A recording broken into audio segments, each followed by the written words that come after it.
नमस्कार, महासत्ता न्यूज मध्ये आपले स्वागत आहे। सांगली महापालिकेचा उपायुक्तच लाचलुचपतच्या जाळ्यात अडकल्याचा धक्कादायक प्रकार समोर आलाय। लाचखोर उपायुक्त वैभव साबळे याने सुमारे 7 लाखांची मागणी केल्याचे उघडकीस आलंय। महापालिका क्षेत्रातल्या 24 मजली इमारत बांधकाम परवान्यासाठी साबळे यांनी लाच मागितली आहे।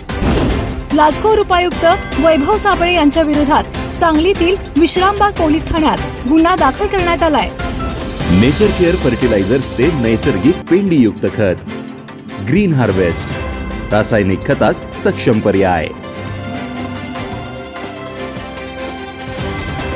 राज्यभरात लाचखोरीची प्रकरणे समोर येत असतानाच आता सांगली महापालिकेतील उपायुक्त वैभव साबळे हा बडा अधिकारीच सुमारे 7 लाखांची लाच घेतल्या प्रकरणी जाळ्यात अडकल्यामुळे सांगली जिल्ह्यात मोठी खळबळ उडाली आहे।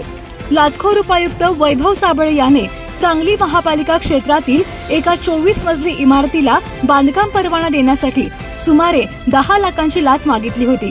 त्यानंतर तडजोड करून 7 लाखांची रक्कम बांधकाम परवान्यासाठी द्यावी अशी मागणी उपायुक्त साबळे यांनी केली। तक्रारदाराने याबाबत केलेल्या तक्रारीनुसार लाचलुचपत विभागाने याबाबतची खातरजमा करून घेतली। लाचलुचपत विभागाने केलेल्या चौकशीत उपायुक्त वैभव साबळे याने संबंधित तक्रारदाराकडे 24 मजली इमारत बांधकामाच्या परवान्यासाठी 7 लाखांची मागणी केल्याचे उघडकीस आल्यानंतर लाचलुचपत विभागाचे पोलीस उपाधीक्षक अनिल कटके यांच्या मार्गदर्शनाखाली उपायुक्त वैभव साबळे यांच्या विरोधात विश्रामबाग पोलीस ठाण्यात गुन्हा दाखल केला आहे। उपायुक्ताच्या लाचखोरीमुळे सांगली महापालिका क्षेत्रासह संपूर्ण सांगली जिल्ह्यात मोठी खळबळ उडाल्याचे दिसून येतंय।